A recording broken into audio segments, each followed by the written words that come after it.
Welcome back to Hawk News. I am Tyrus Williams. And I am Brianna Leon. Hawk News is a student-produced newscast recorded live on the campus of Red Oak High School.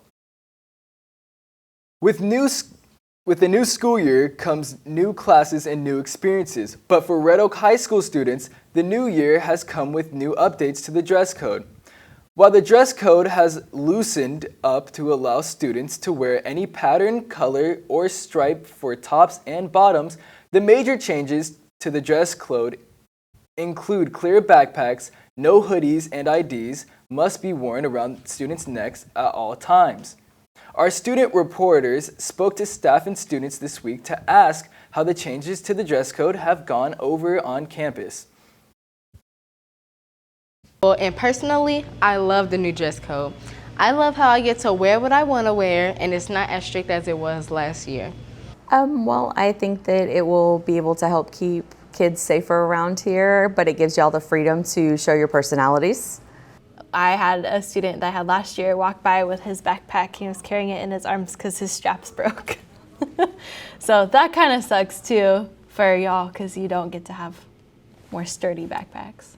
I don't understand why we have to have clear backpacks because, I get it, but, at the same time, I don't. Because people can still do whatever they were tending to do before then. I like the dress code. I think it's easier to enforce, and I think it gives students a lot more choice. So I'm a big fan of it. The new dress code is awesome, and the reason for that dress code is so we can teach students how to dress properly once they leave the high school, because we're not preparing students for another school. We're preparing them for college, career, or military readiness. You're moving on to life, and there is a dress code. There's a dress code here for staff members, believe it or not.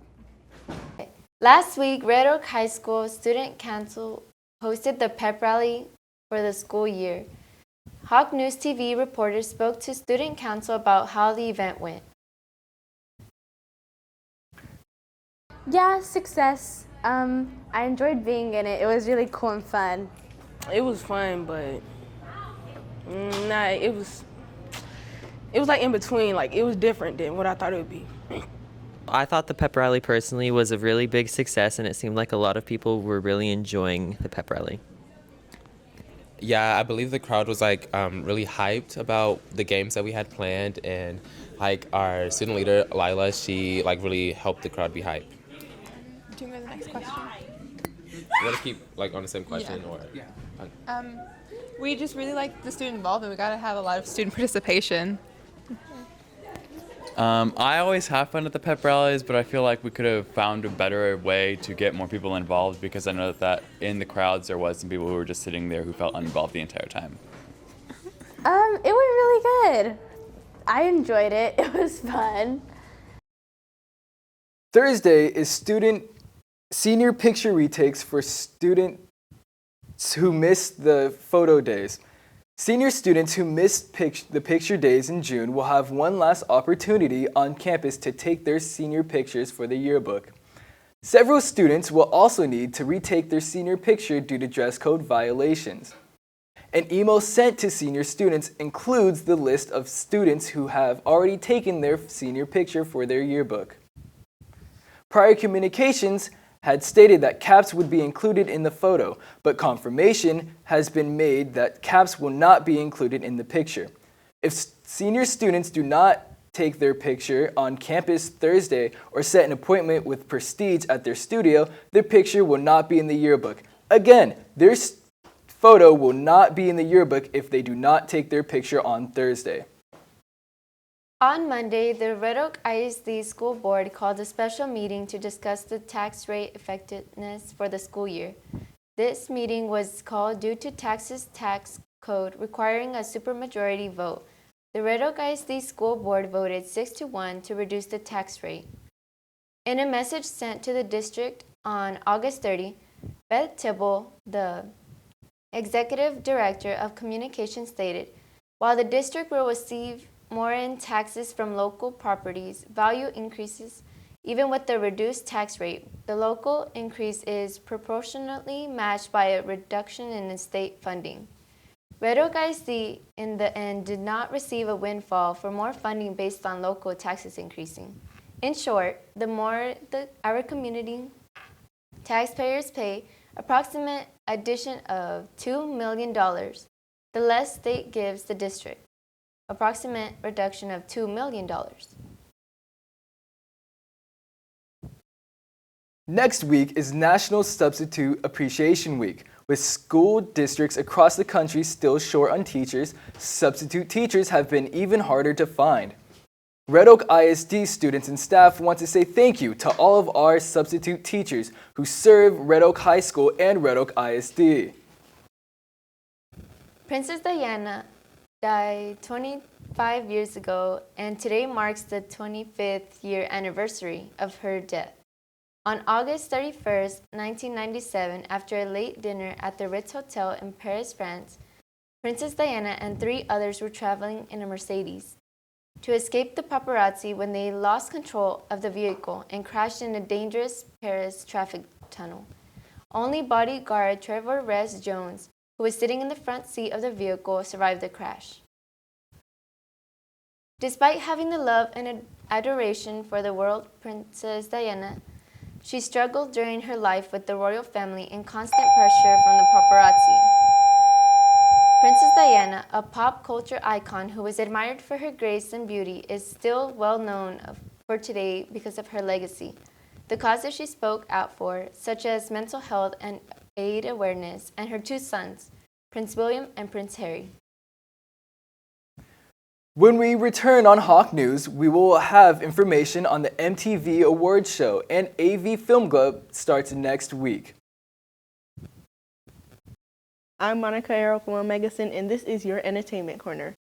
Sunday night was the MTV Video Music Awards show hosted by Nicki Minaj, Jack Harlow, and LL Cool J. Taylor Swift took home the award of Video of the Year for her 10-minute version of All Too Well. During her speech, Swift announced that her 10th studio album, which will be called Midnights, will come out on October 21st. Bad Bunny won Artist of the Year. Billie Eilish's song Happier Than Ever won Song of the Year. Dove Cameron won Best New Artist. And the best collaboration went to Lil Nas X and Jack Harlow for Industry Baby.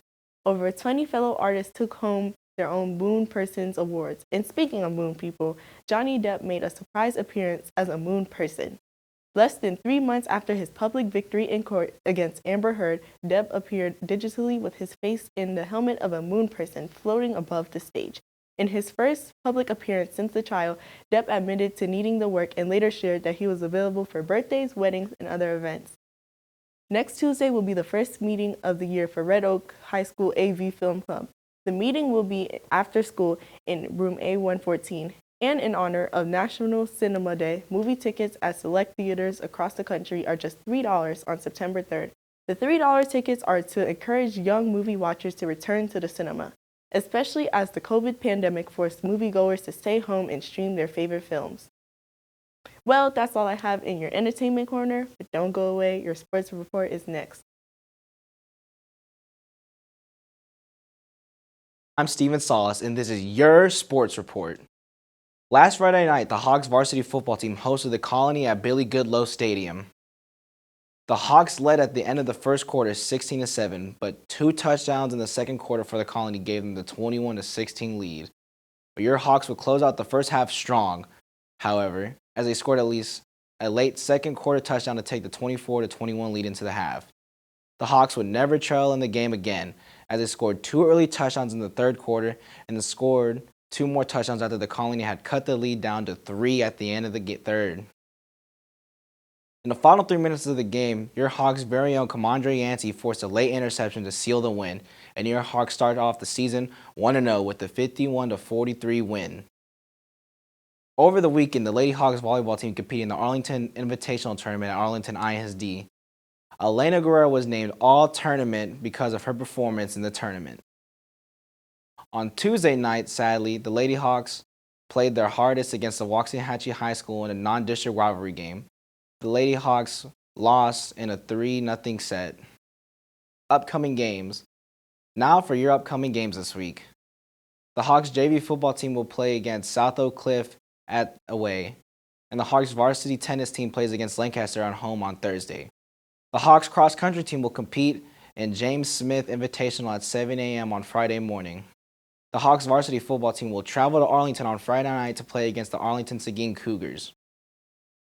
The Lady Hawks volleyball teams will play at home against North Crawley on Friday night, and the Hawk tennis team will compete against Terrell next Tuesday. And your Lady Hawks volleyball team will play at home against Waco High next Tuesday night. Come on out and show support to your Hawk student athletes this week.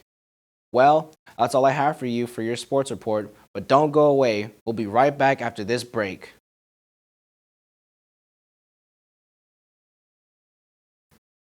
Thank you for watching Hawk News. Where it is your campus, your news.